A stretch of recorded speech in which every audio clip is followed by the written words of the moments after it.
Yes, I will release, I will write up minutes and then this will also be, I'll usually post it to the listserv as well, the actual recording of the meeting.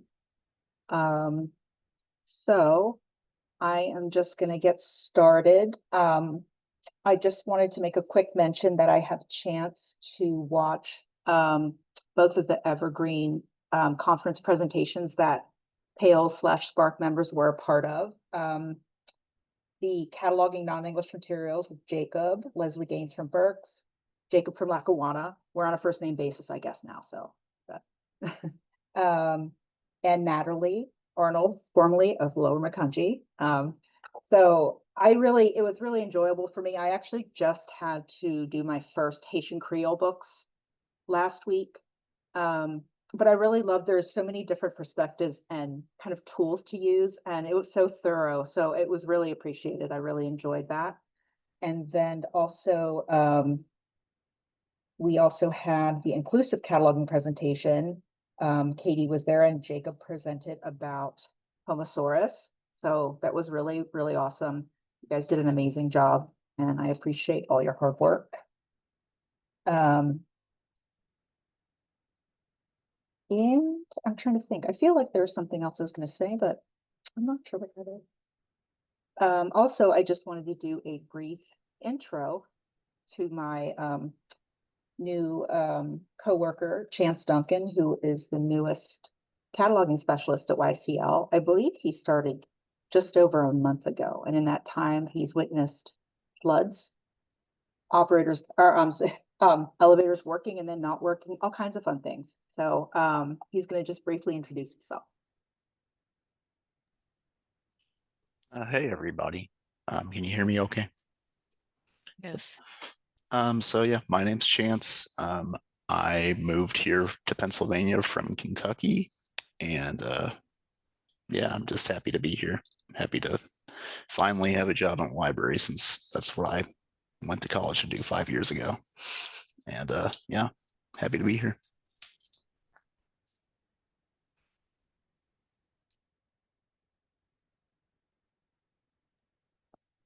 Yeah, Chance has rolled with the punches. We just got back to our offices yesterday after our second flooding incident since May. So I think this is maybe the second or third day he's actually worked at his actual desk. So that's nice. So we're back where we should be again. And then I also just wanted to remind everybody that testing has begun on the upgrade to 3.15, and that upgrade will happen on the evening of Wednesday, November 12th. Natalie sent out a sign-up email if you would like to participate in testing. She sent that out on August 29th. And there will also be cataloging training on what kind of pertains to the upgrade Wednesday, October 8th at 2 p.m. And I put the registration link in the email that I just sent out with the agenda. Katie or anyone I'm sorry, Elizabeth, do you guys have anything else to add about the testing or anything else?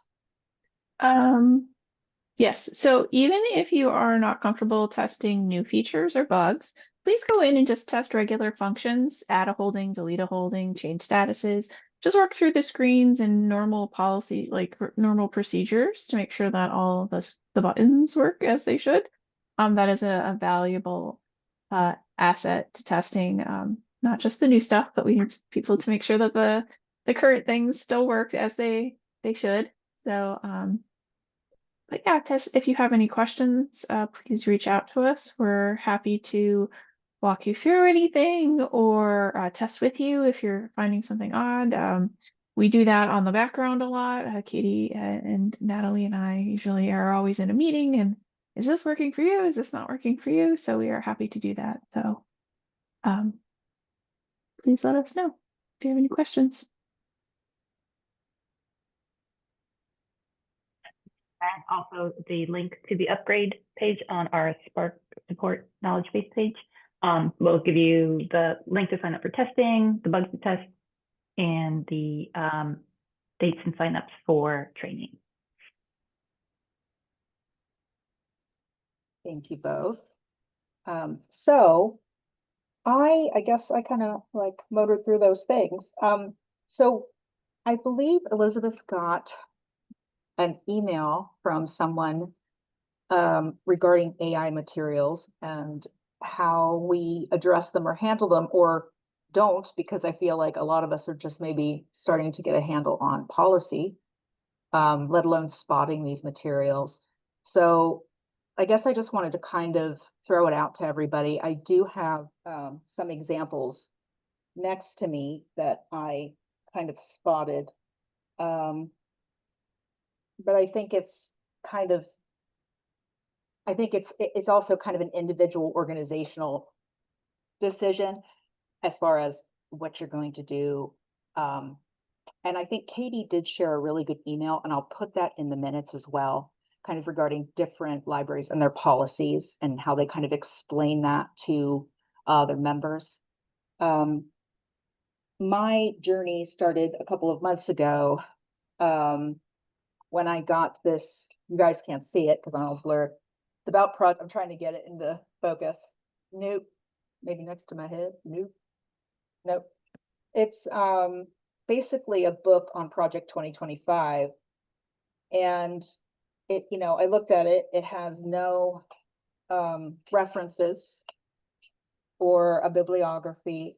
I couldn't, and I just thought the way it was written seemed very formulaic, like I'd seen this before, especially with nonfiction books where bullet point, bullet point, bullet point, and you don't really feel like there's no real synthesis of information or real conclusions or real life instances that prove or disprove anything.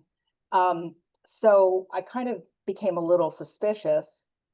The author, as far as I can tell, does not exist. And the only link I could find regarding the book at all was to buy it on Amazon. There was no other instance anywhere of this book that I could find. And especially with nonfiction, that's concerning. So I still wanted to kind of make sure that I wasn't, just being like, no. And I wanted to make sure I could actually like establish that opinion and verify it in some way. So my coworker, oh yes, title page.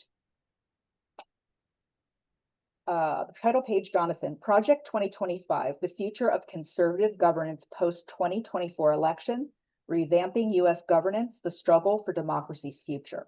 Mary T. Lawrence. So that's the title page. There's no, no publisher. It is copywritten. So it really kind of flagged something for me when I couldn't even find anything about the author at all. So I asked my coworker who has an iPhone and I don't, to take a picture of the text and put it into some websites that will kind of flag or detect AI. And this came up as 100% AI generated. And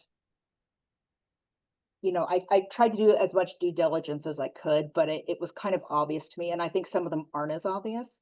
And right on the bookshelf next to it, I had 3 books on auto repair that also, again, kind of a little, I don't know. Once you see a lot of these self-pubs from Amazon, some of them are completely legit, but they do kind of have almost like a template, if you will, kind of a lot of bullet points, small chapters.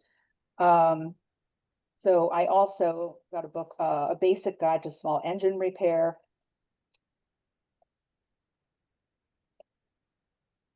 Looking at the title page here, that's all it is, A Basic Guide to Small Engine Repair. So there were spelling errors and wrong words in this to begin with, this book. I again had my coworker Deanna do a little investigation, and Jason Francis, I can't remember. No, there's another one. I have 3 auto repair books here, sadly, but this was also flagged as 100% AI generated. But we did do our due diligence. And it looked like the person who wrote this is a real person. Somebody did it.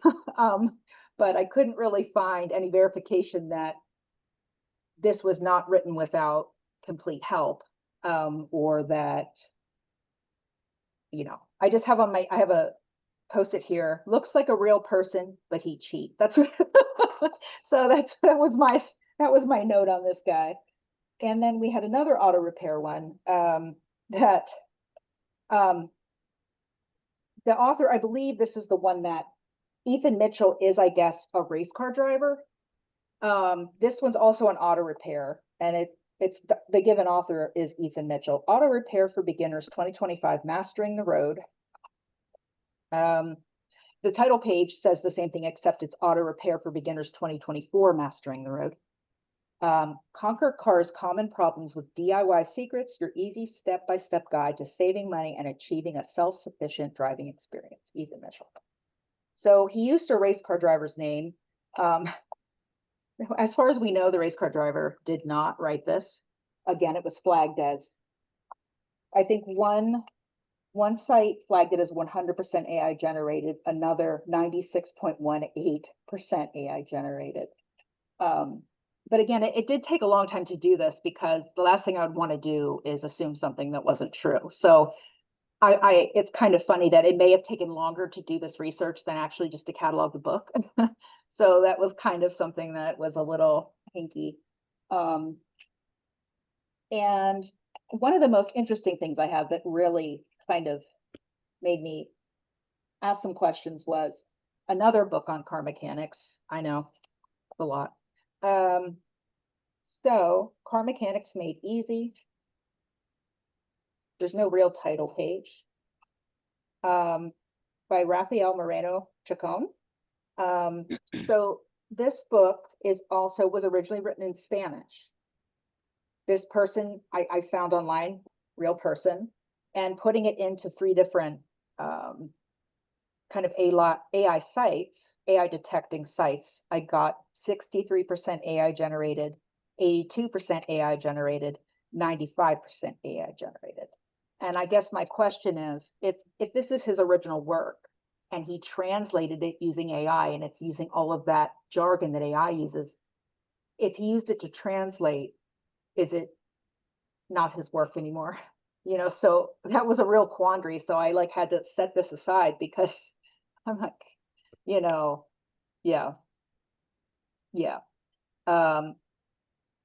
Yeah, scanning to figure out if something is AI generated is unreliable at best. There's been a lot about the use of M-dash, but real people also use, okay, yes, that is true. That's why I'm trying to actually research to the best of my ability. These, though, seemed pretty, they kind of stuck out to me.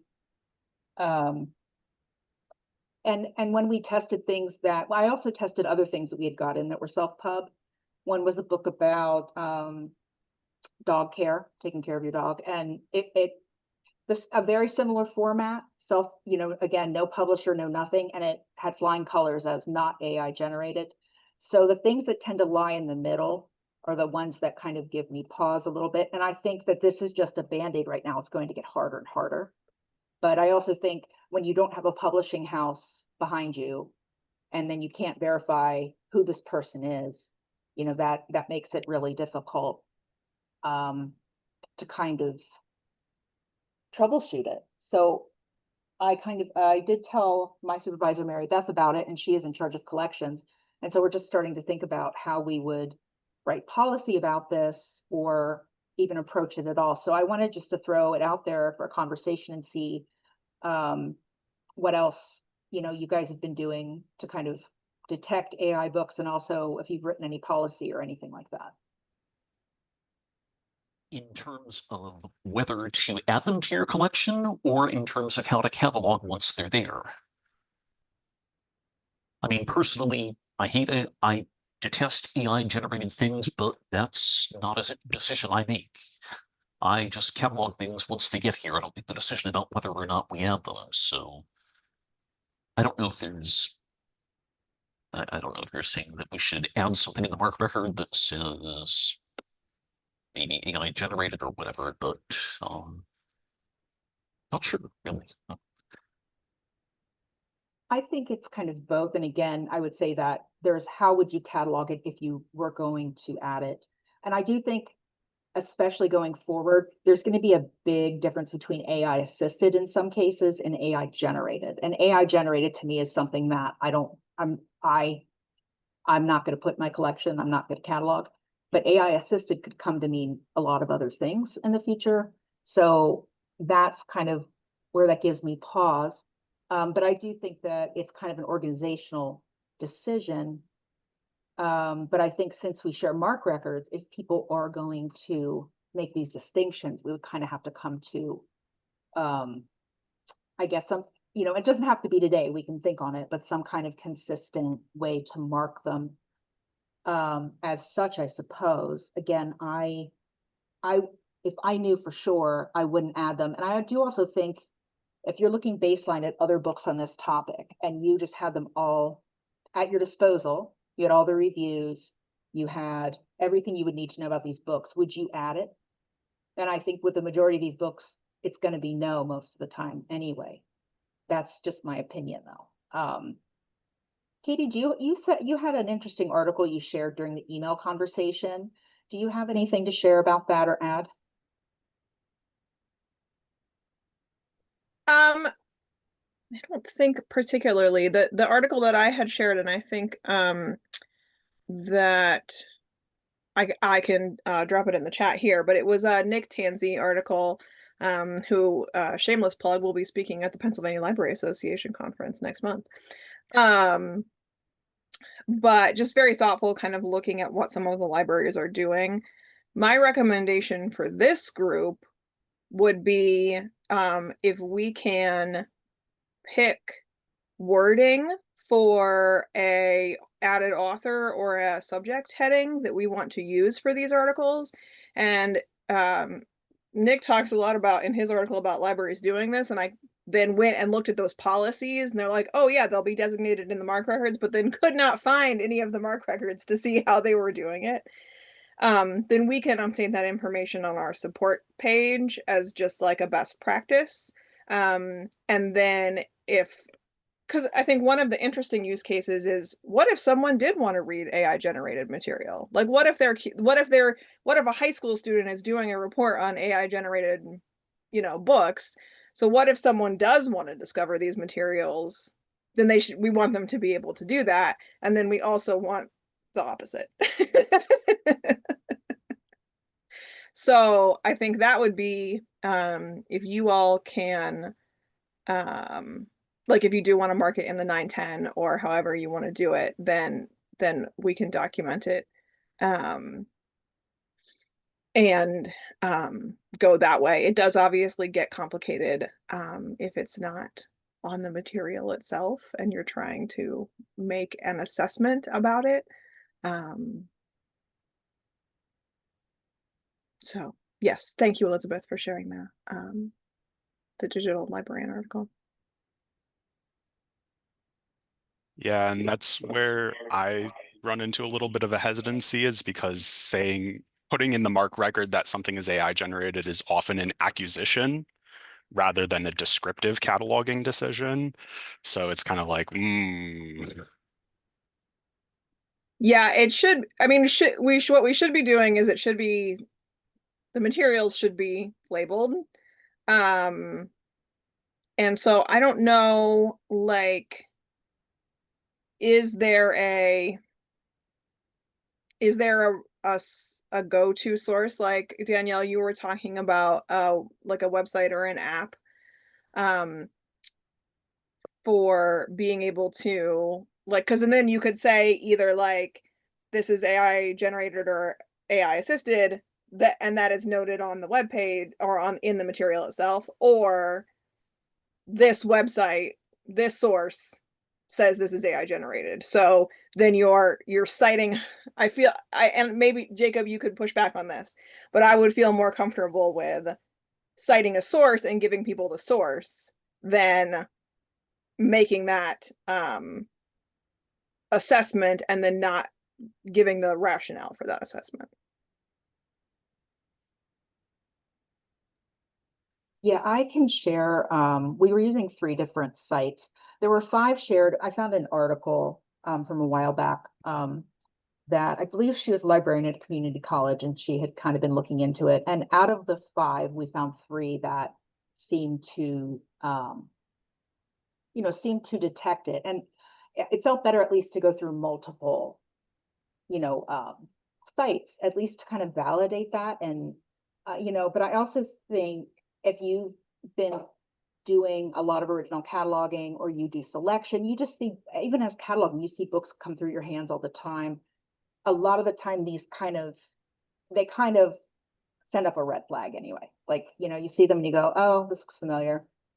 And yes, we're just in the comments and the chat where they're discussing the foraging book that was AI generated and could be very dangerous. Somebody's out, foraging mushrooms, assuming that this is legitimate information, and it's not. So, and again, like,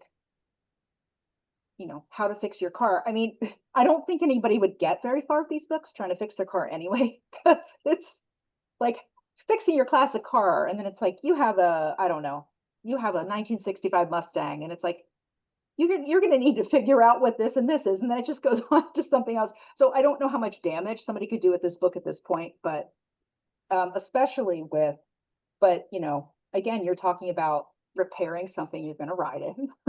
You're also talking about Project 2025, which is something that deserves a proper treatment, and so it is concerning. So yeah, I think my inclination would be I'm not going to put anything in. Like, if I've done my due diligence and I cannot find this person, and again, investigating publishers, some people have gone as far as looking into publishers, and these publishers don't exist. Like, they'll put a lot of flags in there for you to kind of follow if you're willing to kind of go down that path. And again, we're busy, so then we're kind of trying to validate what's actually good information and real and what's not. And I guess for me,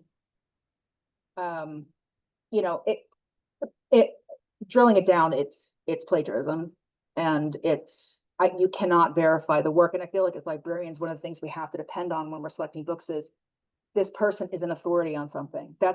We can trust them because we understand their credentials, especially if they're writing about something very specific, like foraging, or a lot of they've had a lot of review sources go through this book and verify that it is indeed what it says it is. And I feel something to, like, if something comes out of a major publishing house, they're going to be a lot more careful about what goes out. And I don't know if it's going to take people just taking an AI pledge of some sort when they publish books saying this was not done. Yeah, this was not generated, in any way with AI. I don't know what that looks like. Any thoughts?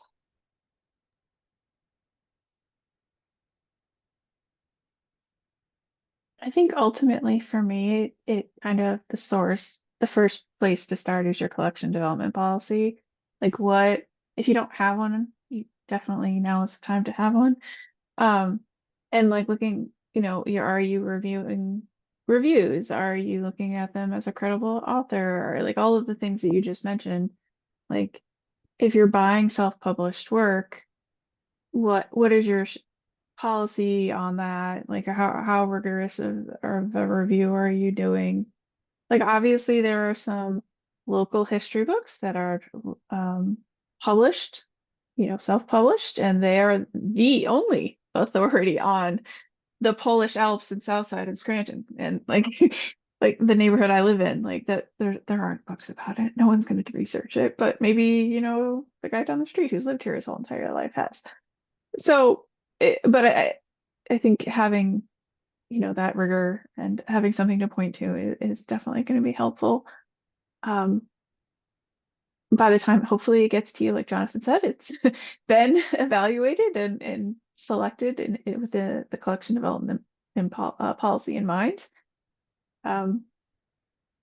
Yeah, I do think having, if it is in any way noted that it is the AI there's some component, because I do the Hoopla records and I've been seeing a lot of audiobooks on Hoopla that have fields for, that the voice is AI generated.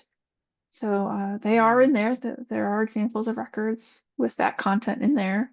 I don't know if the book itself was AI generated, but the reader sure is. So I think having, like Katie said, some sort of, not a cheat sheet, but just an agreed upon policy. We can put it in the help desk as well with the cataloging policies and procedures. No, Jacob, but I can look to see what field it was in. If you give me a second.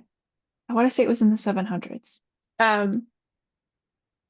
But yeah, I think if you have some notes and like this is how we designate AI content, that would be, from our standpoint, probably something that would be easy to manage.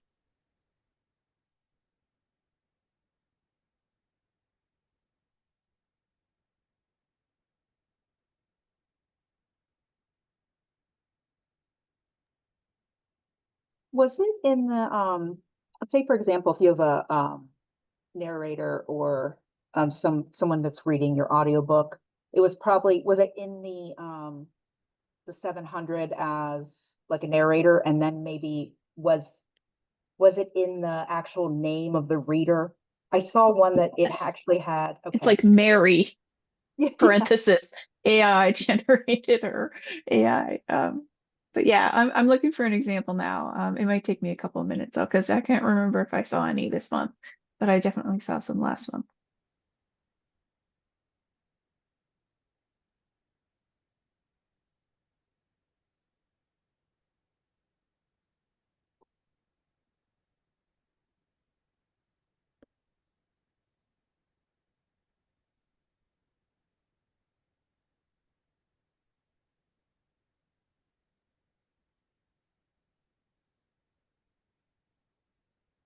Yeah, I actually, I actually wrote Amazon about the Project 2025 book, and of course I didn't get a response. But I was like, yeah, I can't find any evidence of this person being a person. There's no publisher, there's no nothing. And I was like, it's, misinformation and it's plagiarism, but yeah, I think they're a little too busy to get back to me, so. But I don't know, somebody's saying, could we ultimately turn this into a copyright issue? Yeah, that's a good question. I feel like right now it's just the whole of human creative output is just being poured into it. And so I just wonder, I just wonder how it seems almost insurmountable, but maybe I'm not thinking maybe I don't have the right thoughts here.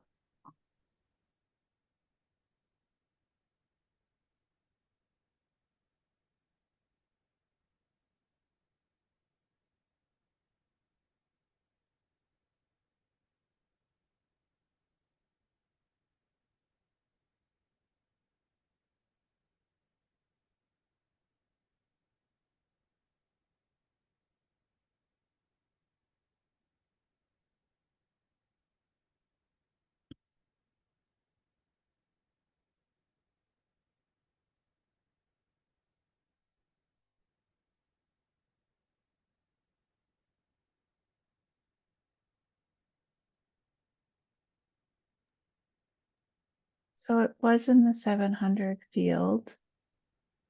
And the example is this.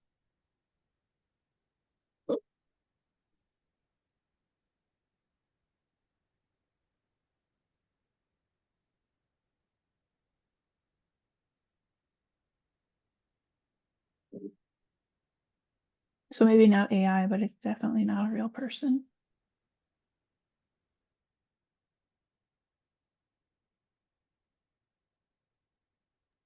The book is called Cat. Let me Go make ahead. sure I have the right book. I think, yes, it's called Kashmir Conspiracy. Makes me laugh. That's a great title. Yeah, that's a good question too, because, so with audiobooks, we may have a physical copy of the book. We may not. And then how do we know if something could also be very apparently an AI kind of synthesized voice, but how do we know what their name is? You know, it's just bizarre. It's like, how do Annie. you? Yeah, I bet everybody's Annie, maybe. Like, so maybe, and then, okay, everybody's Annie. We could do that too.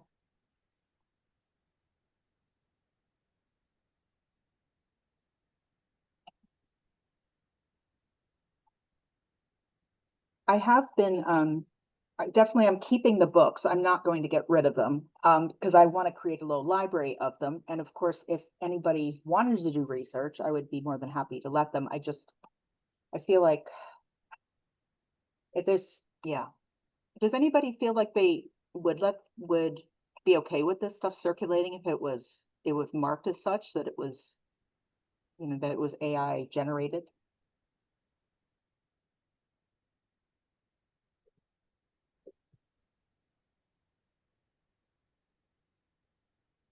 I think if it's fiction, it's less dangerous, if that makes sense. Nonfiction just, yeah.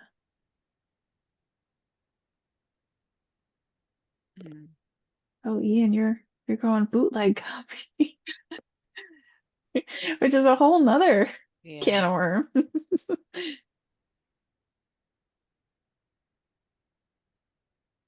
Yeah, it's also, I think, as far as if the person didn't generate this material and it was culled from the open internet and works of all kinds, blog posts, papers, books, music, you know, lyrics, everything that's been generated by people, and that's an amalgamation of that.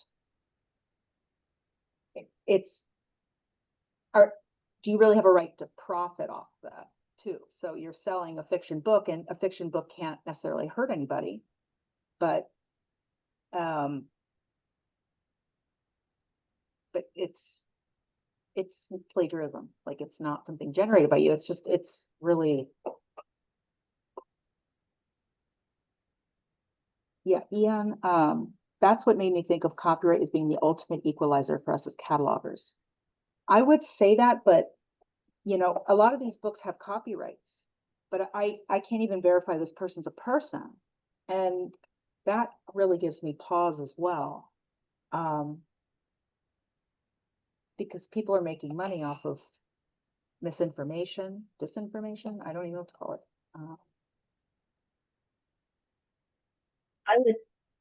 I could jump in here, just my 2 cents, kind of reiterating what Elizabeth had said, and even Jonathan. Just, I feel like these questions kind of are more on the collection development end, and should be treated in a way just like any other item, whether it's AI generated or not. You have your criteria. If you have your collection development policy, you have your criteria. If it meets these basic, you know, criteria we have set to be added into the collection, it can be. And probably 9 times out of 10, the items you're going to have in hand that may be AI generated will not, you know, will fail probably some of those criteria just because of mistakes, not having sources, all of that kind of stuff. So I think that in itself may answer some of the questions, but it seems like it's more of a collection development, you know, acquisitions basis, not necessarily a cataloging basis. Now, then if it does pass those criteria and it's added to the collection, then I would recommend putting somewhere in the record that it is AI generated, just so it is there and it's available if it's known. That's the question. Like, I guess it's the ultimate, like, how deep are you going to dig just to figure out if this is AI or not, and should that be, and where does that responsibility fall? I don't know. It's a tough question, and I agree. Like, foraging for mushrooms, like that example from before, if it were an actual non-AI generated and it contained that same information, we wouldn't add it in whether it was a real person or not. So I feel like it's kind of like the same question we're asking. I don't know if that helped any and whether to add them or not, but that's what I think. That has to be figured out. Is that? No, I agree. The collection development policy is definitely a good place to start. I guess it depends on how big is your organization? Are things centralized? Where are things going? And um, I had a director who sent me some of these books, and I think that she had holes in her collection. And in some cases, it might even be, a well-meaning member might also drop these off and donate them when they're done reading them. But I also think that in her mind, she wasn't even thinking about it. It was not something that she had ever had to think about as far as, oh my gosh, and I think that you have to kind of set your set your mind to kind of thinking about that now, especially when you aren't getting it from a major vendor. And who knows? Stuff could probably slip through a major vendor as well, or publisher, I should say, major publisher. Um, so I I got all these books, and so I was the one who did have to say, this is, you know, I don't think this is something we can add.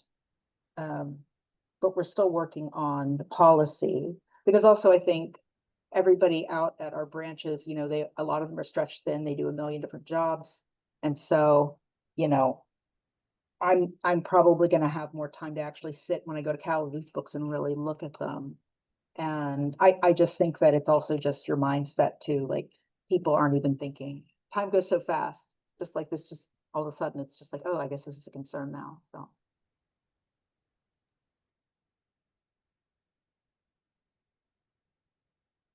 I guess at this point, does everyone feel comfortable if you are able to identify that it is, AI generated? You feel like Katie mentioned, you have a reference, you have a source, you have something to point to, like all good librarians, that you can put it in the notes or put something in the record that indicates, this is clearly AI generated. Like, do we feel comfortable at that point? Like, whether or not you should have them is unfortunately a discussion unto your own library and institutions, but we as a collective group can decide, okay, we are going to add these fields and maintain them. Do we feel comfortable at that point? Did anybody suggest where we should put the notes as far as what helped us make the determination? Was it just going to be like a general note, like the 500, or if you were going to include that information? I don't know if Katie mentioned it. Did you include a field, Katie, in your?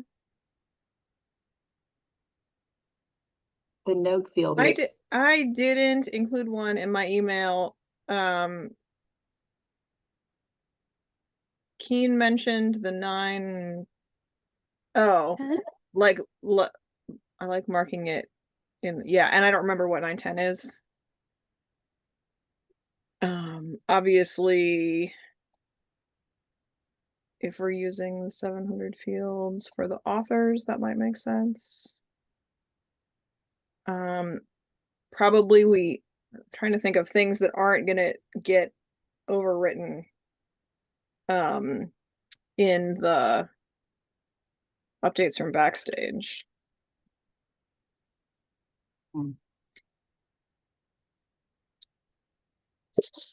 Yeah, so 910 would be like a note. It's not going to appear, and probably not going to be indexed. Yeah, not indexed for keyword searching. So,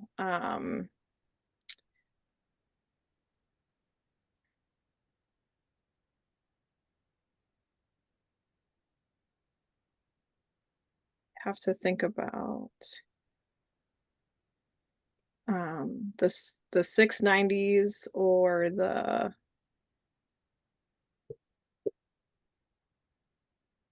690s and 790s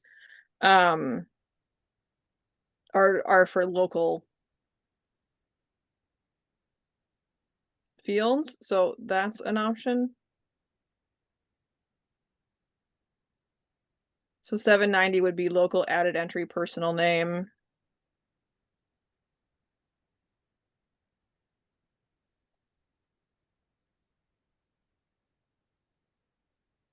And those are things that stay intact during authority control projects and, okay.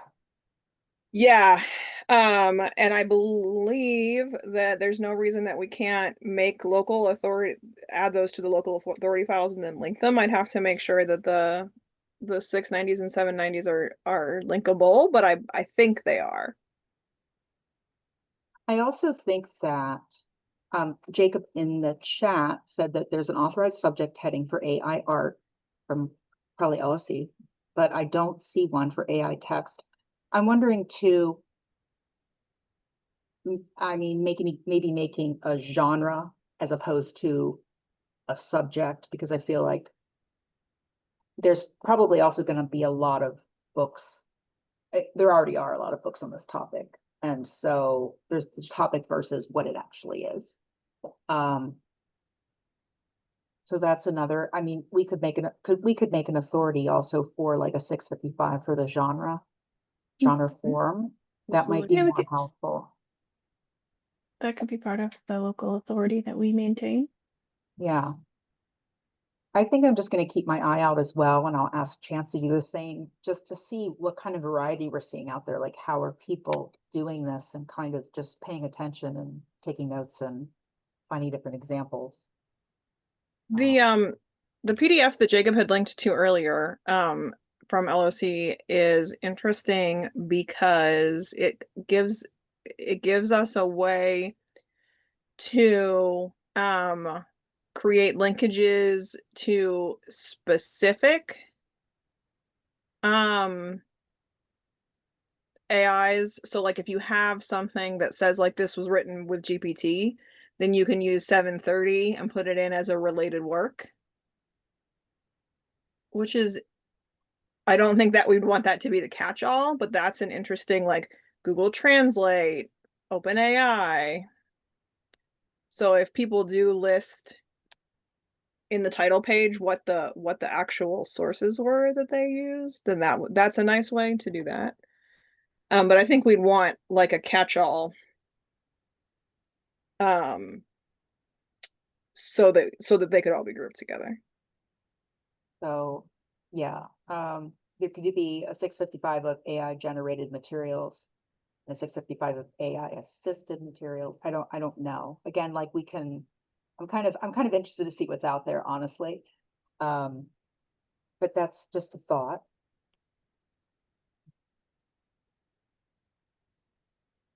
Nice. Okay. All kinds of stuff. Yes, I like that. The other nice thing about if we pick something or we deputize a smaller group of people to pick something and make some recommendations, then if we do it as a local authority heading, it's pretty easy then if we did decide, oh, we want to phrase this differently, as long as anything that's linked to that then is going to make it a lot easier to change in batch, because we can use that identifier to pull it out and do the batch change. So I don't want to say that it doesn't matter what we choose, because it does matter. But I think if we pick something and start using it, that's going to give us a better ability to manage it going forward, even if we were to change our minds about how we wanted to phrase it. I think that's really cool that you can batch update that. And it, like, there are a couple different, like there are some things that are specific to authorities, but the other thing is just because the identifier is in the MARC field, you can then like run that search, and once we have batch uploads to record buckets, you can do it right from our report. So exciting. And then you can just do the batch edit from there. So anybody who wants to see that should test 315, because you can batch upload TCNs to record buckets. I'm just here for shameless self-promotion today. That's what I have to offer, evidently.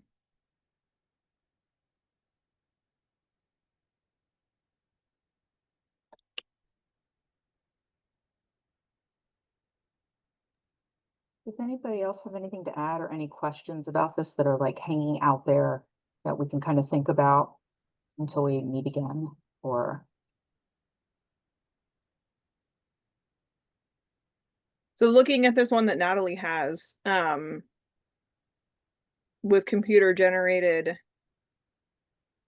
literature, one of the alternate ones is AI generated literature and artificial intelligence generated literature.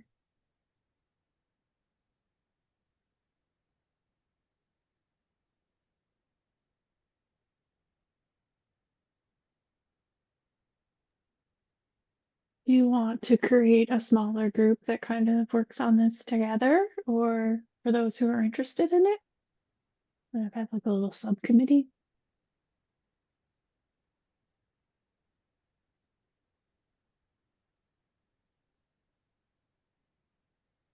Yeah, I think that'd be interesting. I'm just interested in kind of seeing just what's out in the wild. Sure, let's open up the can of worms. AI assisted generated mark records. I've seen some of those. They're not great yet. We're not going to lose our jobs just yet. Thankfully, not this year. It's interesting though. I did take a oh gosh, it might have been in the beginning of the year now, about ChatGPT is, has its own little mark record, create mark record thing. But you can also just do it in kind of the openly, freely available ChatGPT, and it will give you OCLC numbers that are like made up. And it's just crazy to me. I'm like, it's a paid service. And where are they getting these? And why are they putting them into these records? It's really crazy. I found it very interesting, a little concerning as well. And it kind of, I guess my main thought is, if I have the primary source of information in my hands and I'm looking at a screen that's telling me something, can you really just forego the cataloger anyway, because I'm looking at the proof, and then I have something that's, capable of hallucinating, telling me, oh, maybe not. So I've always wondered how you can really take the cataloger out of that process, at least in the next few years. It's interesting. So yeah, I mean, we can also just, if I find anything cool that I in my travels and reading, I can actually put it in the listserv as well, post on the listserv, and if anybody else finds anything interesting as well, we can do that. We can form a little subcommittee too, that's fine. And just kind of maybe try to find the best terminology. But yeah, I'll put a lot of this stuff into the minutes so we can kind of have something to look at as we go forward. Does anybody else have anything that they'd like to say or add today? I was just gonna say, if anybody wants to volunteer today for the subcommittee, please put your name in the chat and we can reach out to you directly.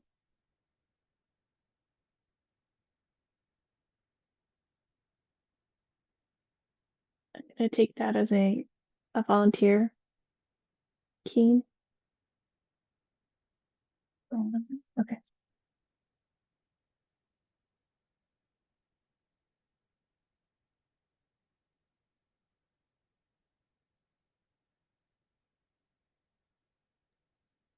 Okay, so last call for comments or chatter in the chat. And if there is none, I am going to call this meeting adjourned. Let me see here. We got something.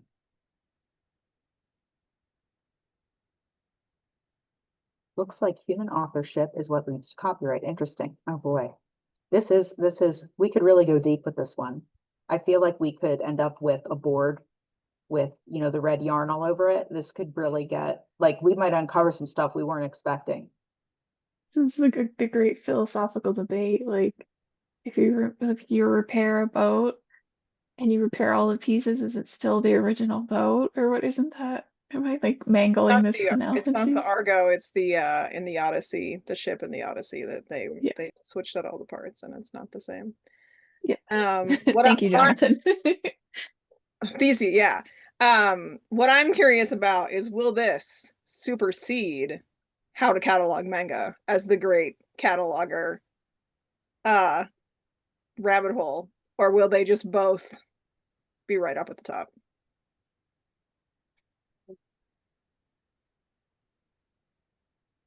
Only time will tell.